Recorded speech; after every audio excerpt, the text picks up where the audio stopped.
નમસ્કાર. પાટણ શહેરમાં ગટર અને બિસ્માર રસ્તાની સમસ્યાએ ઉગ્ર સ્વરૂપ ધારણ કર્યું છે.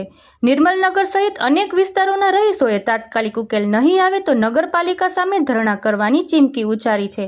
સ્થાનિકોના આક્ષેપ મુજબ પમ્પિંગ સ્ટેશન તૈયાર હોવા છતાં શરૂ કરવામાં આવ્યું નથી, જેના કારણે ગટરના ગંદા પાણી રસ્તા પર ફરી વળ્યા છે અને લોકોને ભારે હાલાકીનો સામનો કરવો પડી રહ્યો છે.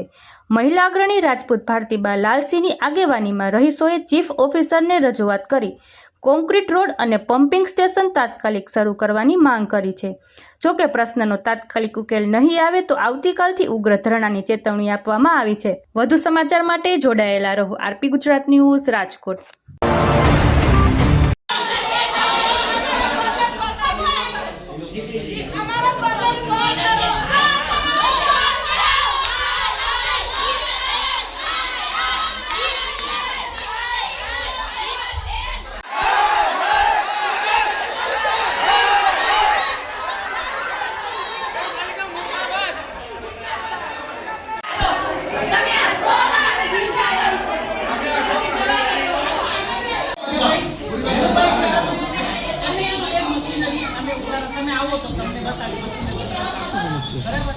પછી ગટરનો પ્રશ્ન તમને રૂપાણી સાથે વાત કરી ત્યાર પછી તમે કીધું હવે એમ નહીં, હવે અમારો રસ્તો તમે અમને 3 કલાકની અંદર રસ્તો તમારો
આને તો પાણી નતા ઘટના પાણી મેનો